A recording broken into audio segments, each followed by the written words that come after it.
Yeah, guess what? You know who it is. Your boy, some call me Quinn, back in the building.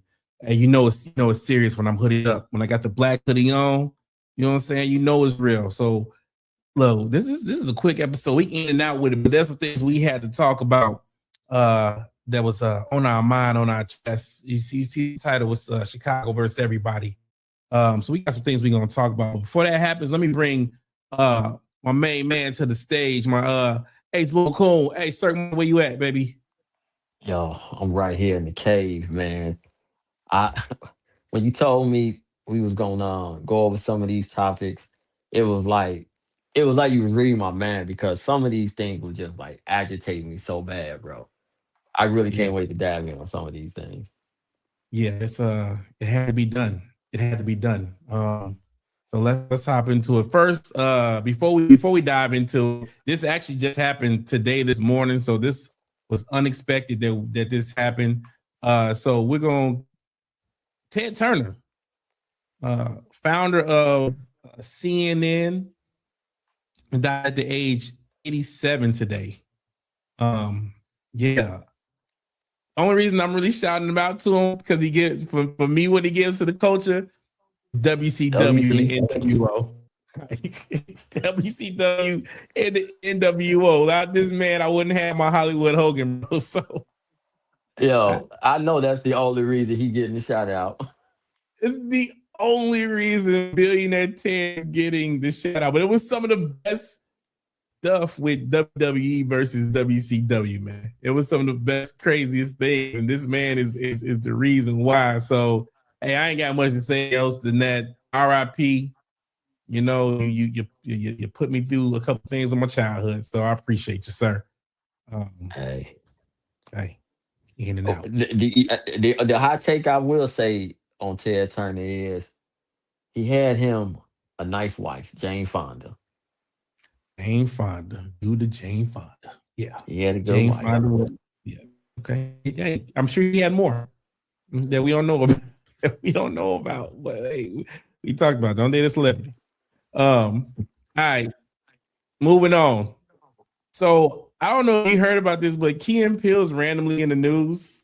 Um, Apparently, the reason that we won't see Key and Peele anytime soon is because Key's wife is hated and disliked around everybody. And to the fact that nobody really wants to work with Key. And Key, everybody says Key is a great person, one of the nicest dudes you'll meet. So, and it's not him at all, but he's like his wife is his everything type thing. Like she's the executive producers on shit she ain't got nothing to do with. And it kind of caused this rift, not between this him and Jordan Peele, but like through everything. So that's why they say you don't see like this dynamic duo around anymore. And I just thought that was crazy. Like I'm like, why we ain't getting no more Key and Peele shows no more or anything? All these movies that Jordan Peele does, like why ain't you put your boy in there? Go ahead. And it's such a tragedy, man, because I love like some of the funniest things I've seen are they sketches. The one when they naming the NFL players and Bro. like they like Octavius Yeah. Corvus Johnson the third. Like Third. that skit, the Obama skit, like they had some iconic comedic, takes with one another. And I just always thought it was one of those things where like people take creative differences, whereas like, we still like them, but I know that Mhm.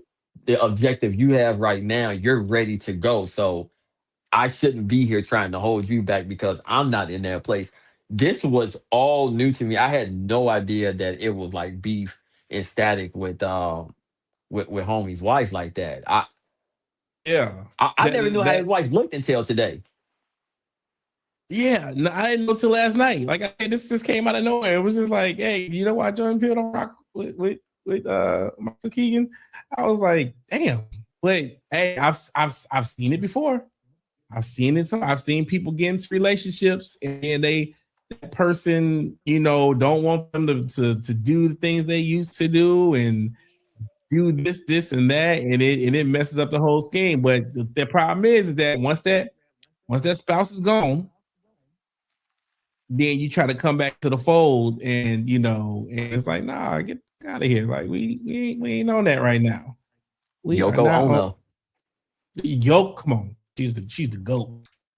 Go. She's the goat of breaking up a group, Yoko Ono. But I guess he got a Yoko Ono. But Jordan Peele doing his thing, so he's like, bro, I don't really need you to do that because I'm not even doing comedy like that right now. Do you see somewhere down the line where they're going to make a joke about this? Man, if they ever like get back together, well, he's gonna have to divorce his wife, of course. He's gonna have to divorce his wife, and it's gonna be years down the road. And the crazy part about it, bro, I'll be watching on TikTok. I swear I've seen every Key and Peele episode, but I'll be watching TikTok and I'll be still coming across new skits that I've never seen before. Never seen. So I agree. They must have shit in the vault that like they just released it on their page. It never came out on TV. What was funnier, Chappelle Show? What was funnier, Chappelle Show or Key and Peele?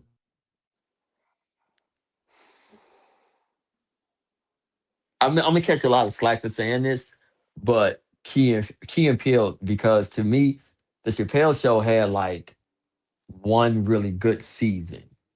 Mm-hmm. I always felt like season 2 was the best season of the Chappelle Show. Mm-hmm. But if you looking at like longevity, I know people gonna be talking shit, but I'm gonna go with Key and Peele. Okay, I kind of understand what you're saying, and the Chappelle Show had to happen though for Key and Peele to make sense. So okay, so the Chappelle Show made the recipe. You know what I'm saying? And Key and Peele just kind of perfected it a little bit. I think Key and Peele got a little bit more legs. Like you can still go watch a Key and Peele, and it's more relevant right now than a Chappelle Show. Chappelle's a little dated at this moment. I think Chappelle was a little bit more grimier with it, but yeah. It was a little bit more grimier with it, but I don't know. Can I say one more thing? I lean towards what you said. One more thing I want to add. It's like with Key and Peele, it's like a lot of the comedy was coming directly from them, right? Yeah. On Dave Chappelle, like Charlie Murphy was my favorite thing about the Chappelle Show. Yeah. Wayne Brady was my favorite thing about the Chappelle Show. So it wasn't Rick James, you know what I'm saying? And like, even though it's like still a butt of a joke today, but die line, like it's not necessarily Chappelle that I found was really funny. It was like it was the Avengers he had around him that made that one season real good. He had a cast. He had Ashley Larry. What's his name? Rollins. Man. Yeah, he had cast. He had Michael Rappaport Young. He had a whole cast around him. But yeah, hey, that's just wild. And the more you know, I didn't know them two wasn't rocking. So that's just crazy. And this next one, we gonna show a clip first, and then we're gonna talk about it.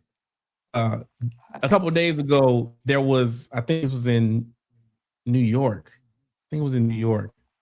There was a man driving a bread truck, and he was passing the airport. And most airports, the planes are coming in across the expressway. And I guess this airport, they come in really, really low. And this time, the plane actually clipped the damn truck. But let me stop talking about it. Let me pull it up so we can see it, because this is some crazy shit, bro. This is wild.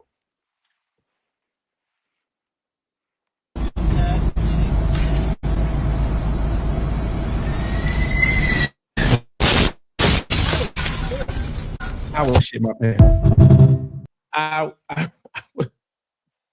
Bro, Hold on.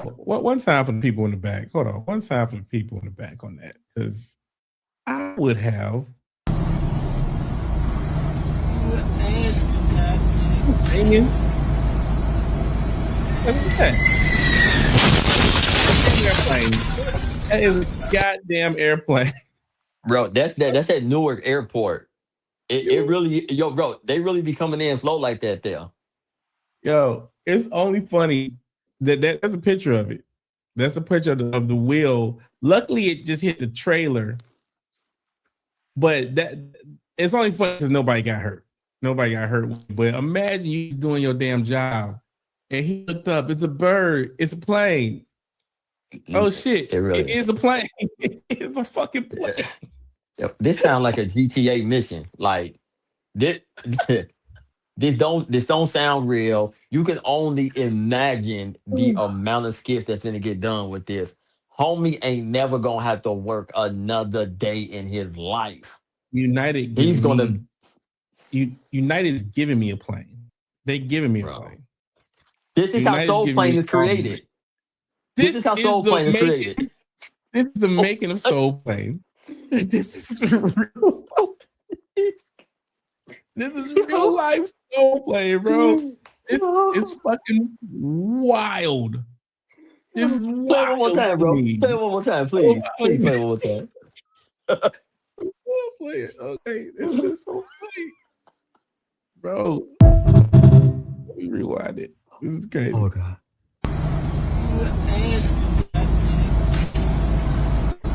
Calvin got a job.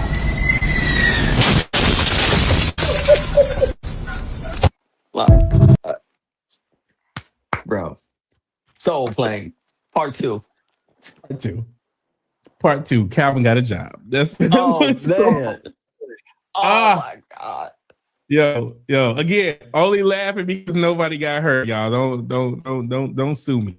It's the shit's funny. If everybody, like, if I ever see like somebody fall down some steps and they get up, I'm gonna laugh. I'm gonna laugh. Like, it's just human nature. All right. Like I said, this is a quick episode, so we almost halfway through with it. Normally at this point we would go circus corner.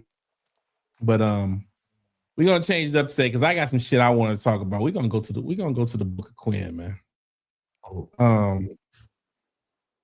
The Met Gala happened. Can I take over for a second? So is yours. All right. Hello everybody. Quinn here. Some call me anyways. Yeah, so as y'all know, for the last year and a half, I've been letting y'all know what I think about celebrities and people in Hollywood. I call them Hollyweird. That's what they are. They're Hollyweird. And this is my issue with this part of the world, especially when it gets political about things. You know, liberal celebrities really get loud about, you know, politics and what they want to do, when you need to stand up for this and you need to stand up for that, until they feel like they want to be famous still. And then they go to things like the Met Gala, who is backed by Jeff Bezos, who just cut 30,000 jobs, workers. He's part of the 1% not being taxed. These are literally all the things that these people talk shit about. This is what they talk shit about. They talk shit about, you know, being on this, and I don't want to, you know, they're too rich and they're with Trump and all this stuff. And y'all know me.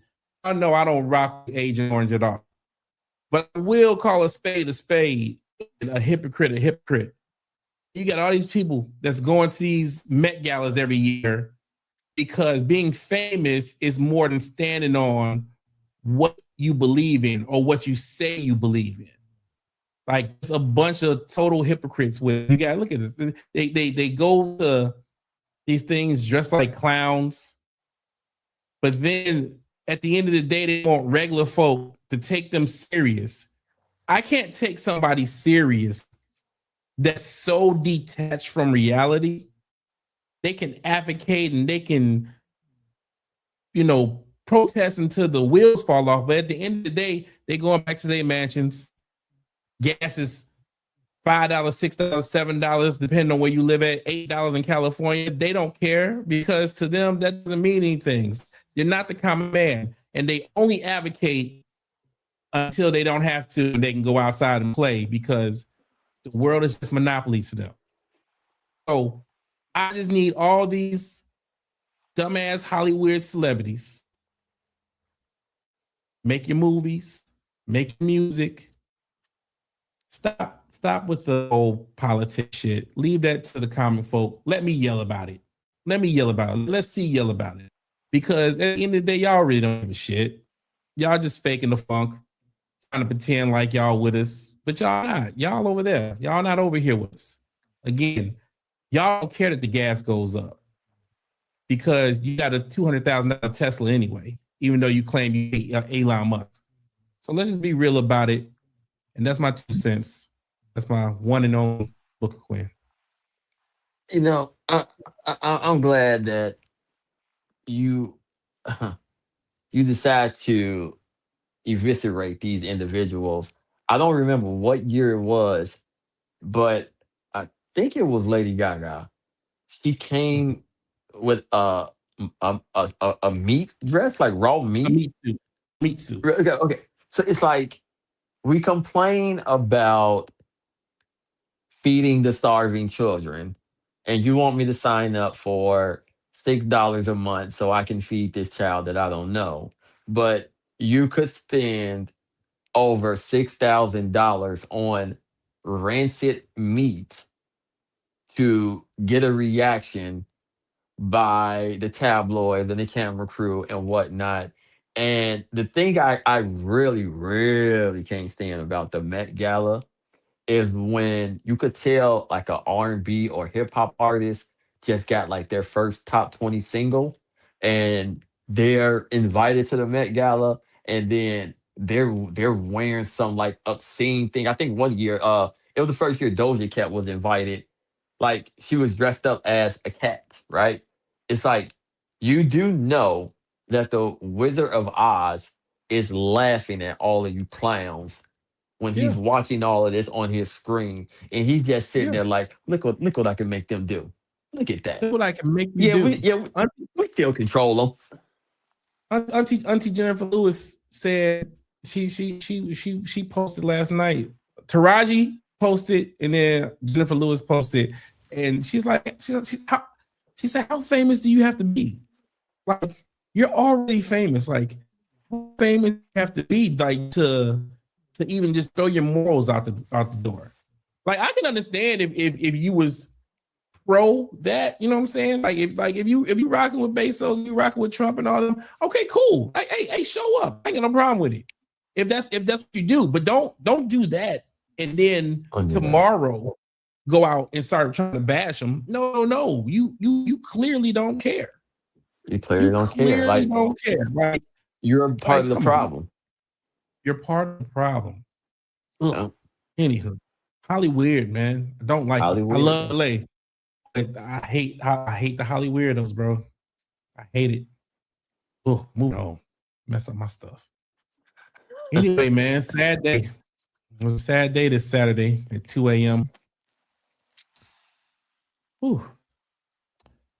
Oh. I mean, it was a sad day for me. I don't fly this cheap ass shit. But Spirit Airlines closed. That's how you do your boy. I'm sorry. I'm a United nigga. You know what I'm saying? Hey, right in your face. Spirit Airlines closed at 2 a.m. Saturday morning after hoping that the Trump administration was going to bail them out. And it fell through. It never happened. A couple years ago, when Biden was president, they tried to do a merger with JetBlue, but the courts determined that would be too much of a hold on the market for one company. So that went through. They claim that the rising cost of jet fuel is the reason that they couldn't maintain. No, it ain't. I'm going to say that was the nail in the coffin, but that's not the reason. you're out of business. The reason you're out of business is because you're a shitty company. You're a shitty company. You treat your customers like shit. Your employees are treated like shit. Your employees, then because your employees are treated like shit, treat your customers like shit. You claim to be a budget airline. By the time they get a nickel and dime you with the luggage, and I gotta buy my own soda and cookies on the plane, I didn't pay for a regular airline. I can't lean back in my seat. The seat feels like a bus seat. Imagine trying to go from Chicago down to damn LA on a bus seat. That's what Spirit Airlines is. This is the reason why they're out of business. Not, I mean, again, the last thing was nailing the coffin, but they was already drowning. What you got?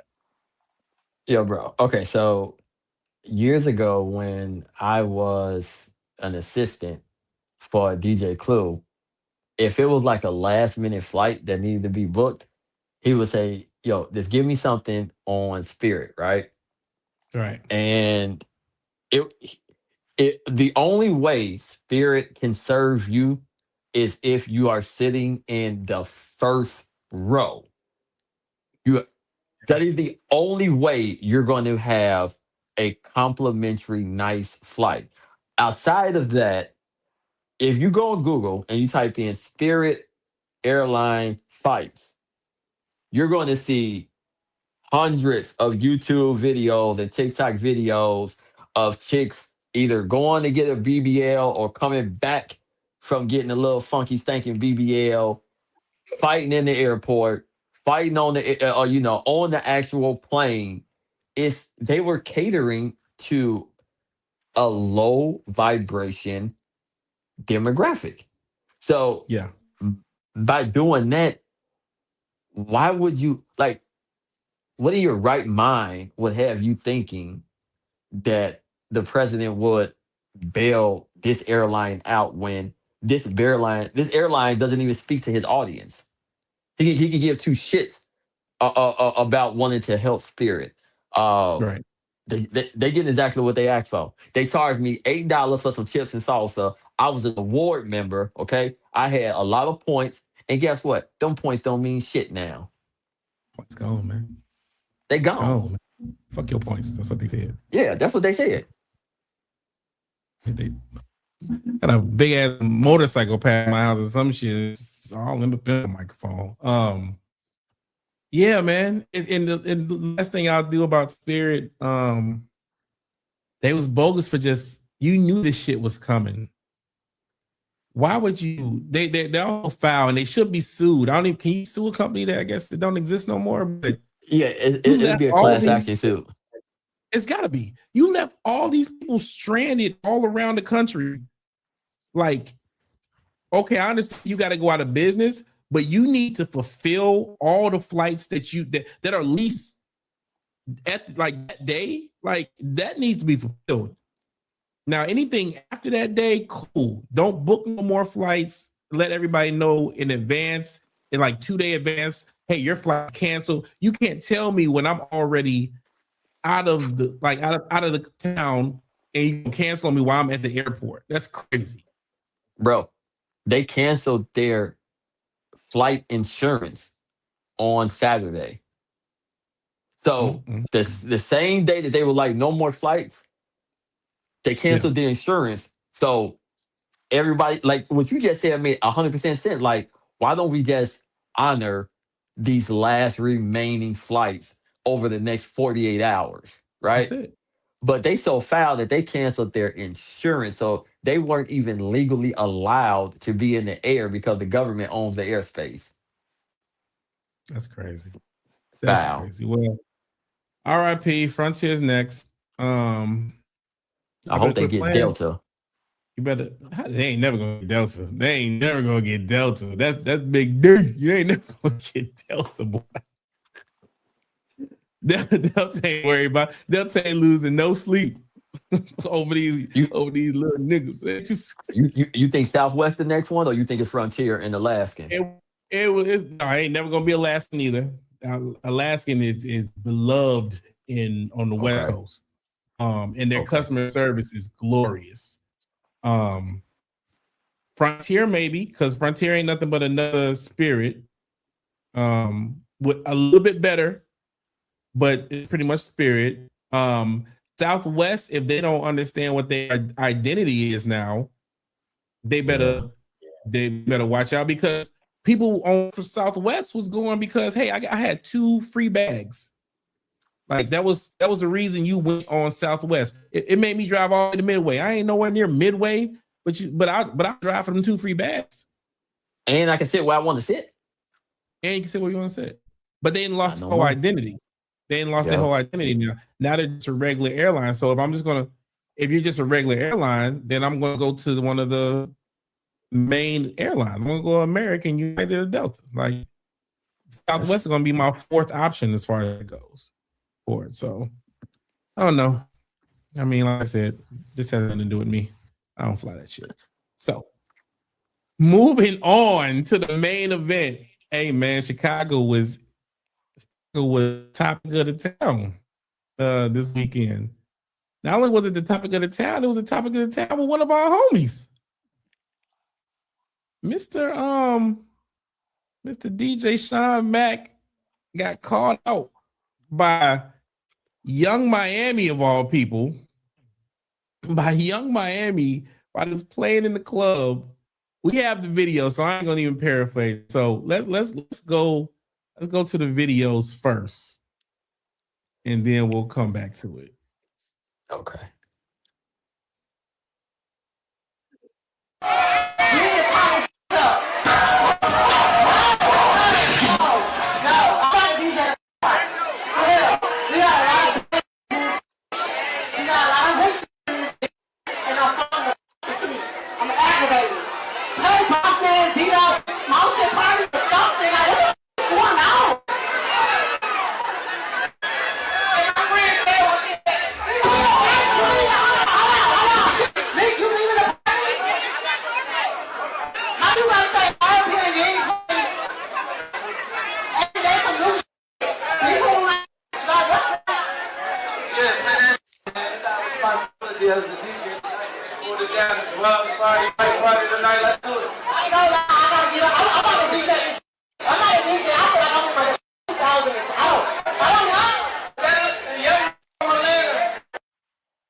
All right. All right. Before we talk about it, she did issue an apology. And we're gonna play the apology now. And then I want to let's dive into this and dissect this situation because this is wild. So let's go to the apology that Young Miami sent out. We was in Miami. I was in the spur of the moment, just trying to get lit, trying to turn the party up. Y'all know I'm a fun girl. I was just genuinely trying to have a good time. The video took place, and I just want to send a publicly apology to DJ Sean Mack. Shout out to DJ Sean Mack. It was never my intentions to publicly disrespect somebody or make somebody look crazy again. I was just trying to turn up, have fun, have a good time, and publicly, so I'm sending my publicly apology to DJ Sean Mack. That goddamn publicly apology. Publicly. Hey, I'm gonna let you start it off because I have things to say. I'm gonna let you start it off about this. Okay. So for starters, I can see both sides in a sense. Now, the person who put the party together is a guy named Mr. Ruggs. Mr. Ruggs is a plug thug. He does events all over the United States, over the world, and he tapped in with major companies, all the record labels, blah, blah, blah. Okay. He's the one that booked Sean Mack for the event. Now, Sean Mack not playing what Carisha, aka Young Miami, wanted to hear, she's in her right of thinking that the party is not a vibe because he's not playing music she thinks he should be playing. But it's a way you can go about that, especially when you're a public figure. All right. You have a handler, you have an assistant, you have a lot of people around you. All you got to do is say, hey, yo, go tell the DJ, like, tell him, like, yo, turn that off and like throw this on, throw something else on. But we have evolved into this ecosystem where public humiliation is trying to become normalized, and public humiliation lives in perpetuity. So just because you decided you wanted to take this uh this chutzpah amount of accountability, you're really just trying to save face because you didn't know the leverage or the amount of love that Sean Mack has out here. Once you started getting tagged and commented from all around, in your mindset, in your narrow ghetto mindset, you were thinking he's just some local funky DJ, not realizing this is the world magnificent Sean Mack. This is the man that started with the Shadyville DJs. This is the man that started with heavy hitters. This is the man that was cutting hair during the day and cutting the dance scene at all the clubs, the hottest clubs in the city at night. And he's doing this every single day. This is the man that gets booked to do the Essence Women's Music Festival once a year, where he's rocking a crowd of over 30 to 50,000 people. This is somebody from my beginnings in the music career, from in the Chicago scene, from like really like '05 to now. This is somebody who will go out his way and will stop what he's doing to come over and say, "Hey, what's up, bro? I ain't seen you in a while." Or, "Hey, you need somewhere to sit. I see you've been standing up for a minute." I haven't heard not one bad personal experience with someone dealing with Sean Mack. However, you may want to feel about his DJing skills, that doesn't give you the right to try to humiliate or try to belittle someone just because you don't like the music that they're playing. You're the same person that say you like getting peed on in the face. So I'm supposed to take what you're saying to me as some type of slight? Like, are you crazy? Your communication skills aren't even articulate enough to be able to criticize what I'm playing and what you think I should be playing. Yes, you were hosted. You were paid to host a party. Get it? You have a name. Get it? But it is a way you go about things when you are a public figure, especially in the entertainment business. That- I agree with you.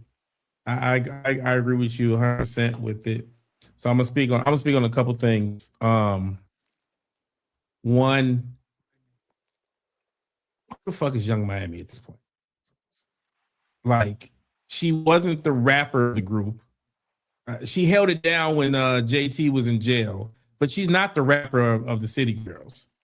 Okay, so then you became, Diddy's little side thing. To me, that's the height of Young Miami. Like that's Diddy and Young Miami. I was all for it. That was my shit. I ain't gonna lie. That was my shit.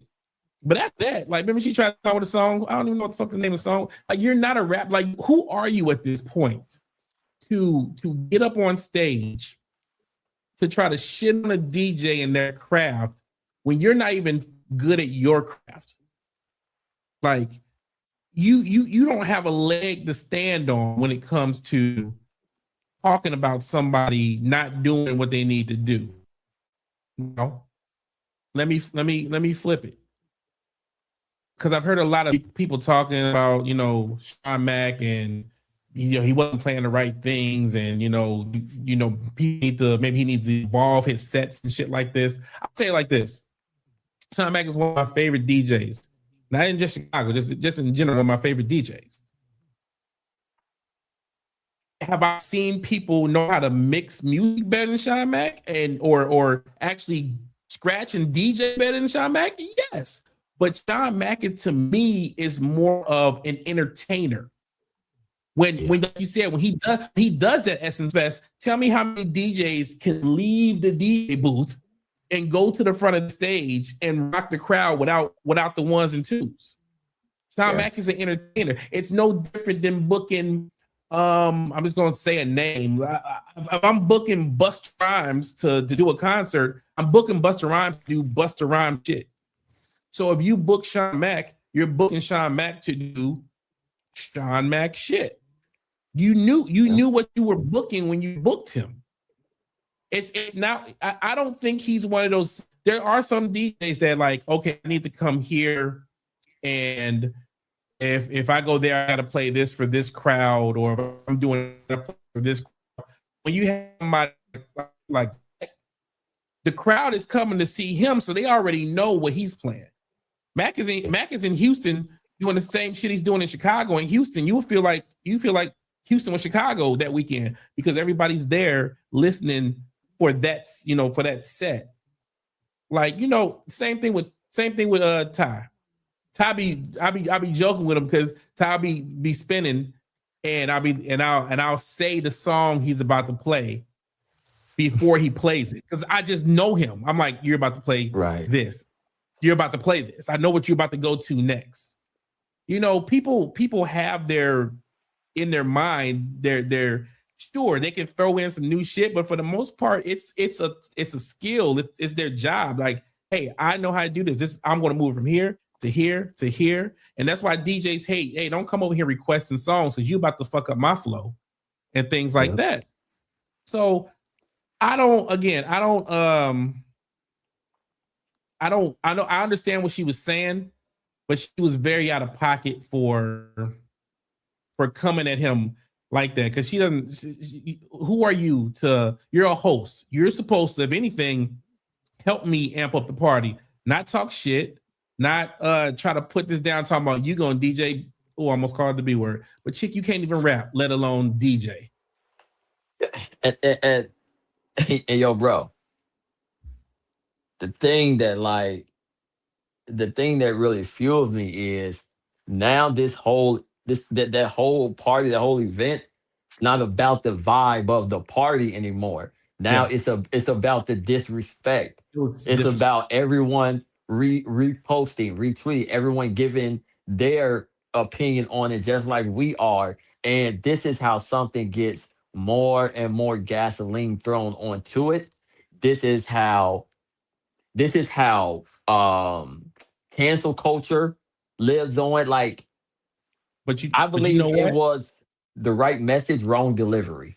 But you know what? It was a terrible delivery because again, I understand what she's saying. But again, like I said, when you're hiring somebody like him, you're hiring the entertainer that he is. That's his set. That's how he rocks. That's how he gets down. But I will say this: it didn't hurt him because the fucking not only did Chicago ride for him, the whole DJ world rolled for him. Kid Capri got in her, like everybody got in her ass, bro. She had to come out with that apology, that publicly apology. She had to come out with that real quick, like crazy style.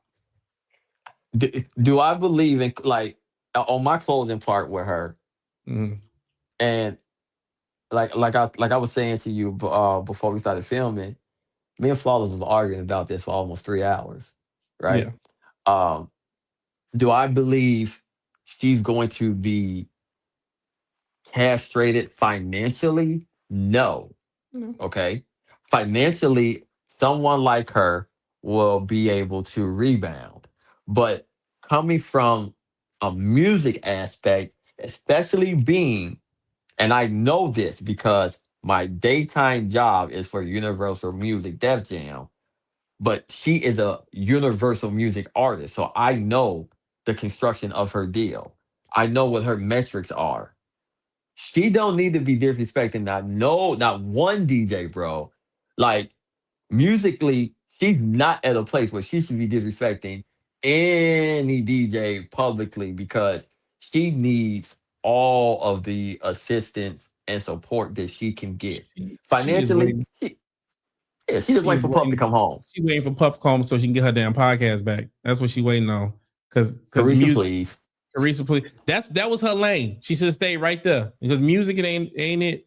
It ain't it. But anyways, done talking about it. Hey man, in and out. We have some things we had to talk about. But that was fun. That was fun. It's been a while since it's been me and you, man. It's been a mess. Yeah, man.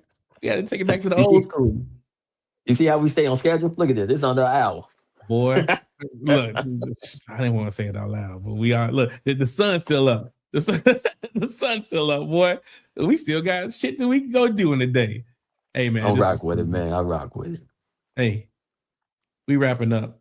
Tell the people where they can find you like old school. You find me at Circ Money on all platforms at CIRCMONEY. And I'm your boy, some call me Quinn. Y'all just tuned into the I Snuck In Here podcast. We thank y'all for sneaking in. And when you sneak out, don't get caught by the cops.